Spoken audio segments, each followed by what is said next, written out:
It's the worst setup that you could imagine for sea trials. It's a good challenge for everybody and the motor.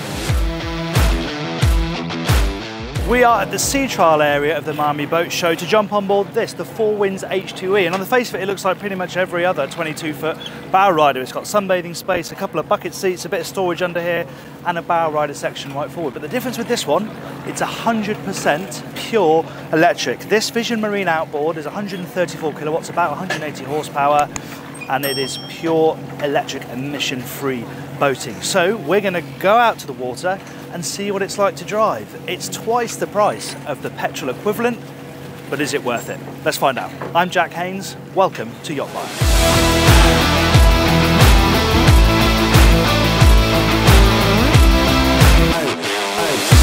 Okay, right, let's give it a go.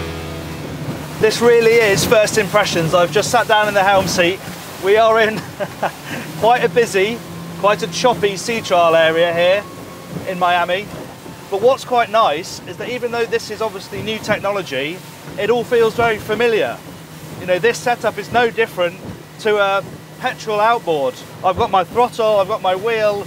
You have your bespoke Vision Marine information here with charting on one side, and you've got all the information coming back to you about what the motor is doing, how much power it's using, what your charge is.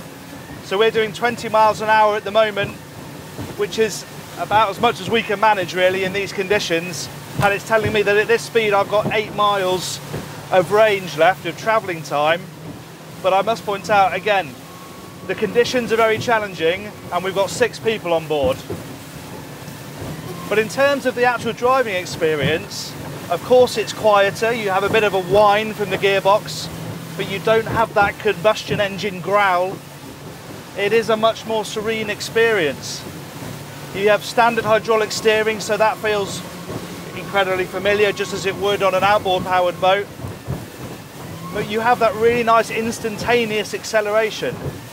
Again, it's unfortunate the conditions mean we can't really put it to the test, but it's nice that you have that really noticeable punch, that torque that you're going to get from an electric motor. Now what I'm going to do is turn around, slow down a bit so we can talk a little bit more about the technology itself.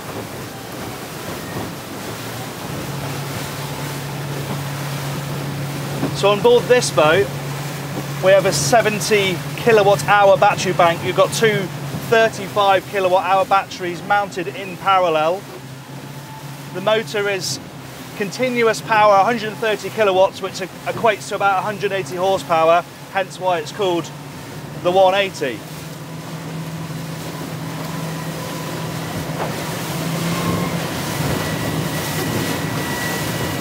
And yeah, I mean, the most remarkable thing I suppose is that combination of it being incredibly quiet but also feeling really quite natural. I've driven another boat of this size with an electric motor, the Axopar 22e, which had an Evoy electric motor, and it has a similar feel in that, you know, it doesn't feel scary in terms of how you use it. It feels incredibly natural. It feels very familiar. And of course, you know, the range numbers on the face of it, they don't sound enormous, but if you really think about how this type of boat is used, what type of boating people are doing, they're not going very far. They're going round the corner, they're going to the beach, they're doing some water sports, and then they're going back, and you can plug it into a standard shore power socket and it will charge overnight. So, you know, I don't think anyone's suggesting that electric outboards are the silver bullet when it comes to electrifying boats, but at this size, this style of boat, this type of boating, somewhere like Miami, it makes really good sense.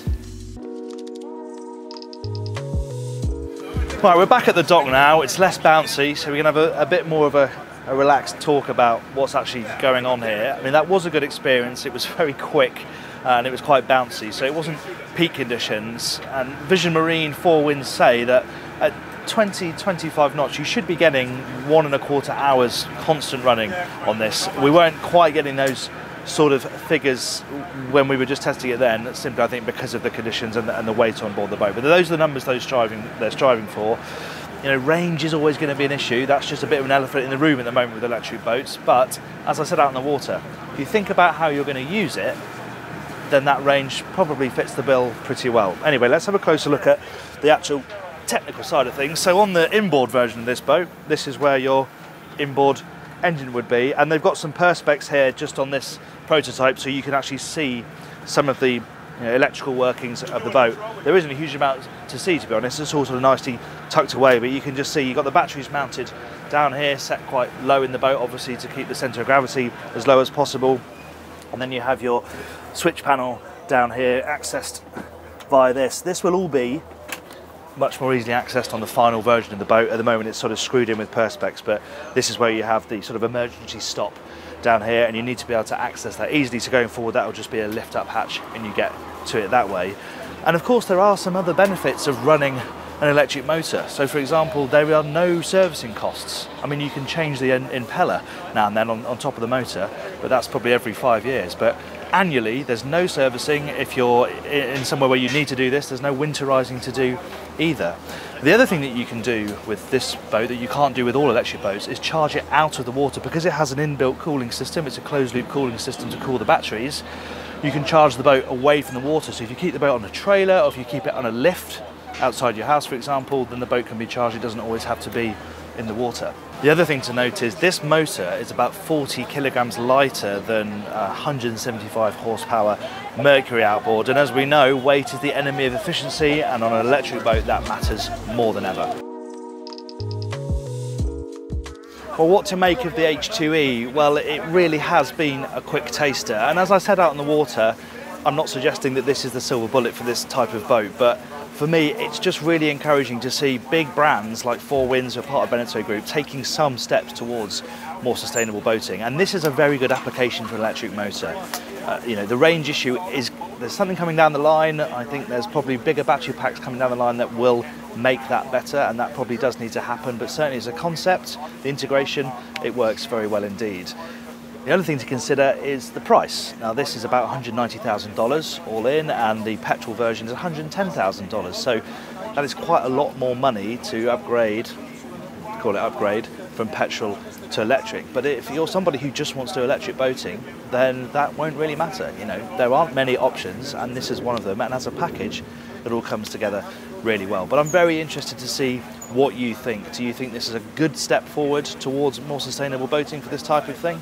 Let me know in the comments below. I hope you enjoyed the video. If you did, please give it a like. If you want to watch more of our tests, click up here. And if you'd like to subscribe to the channel, please click up here. Thanks for watching.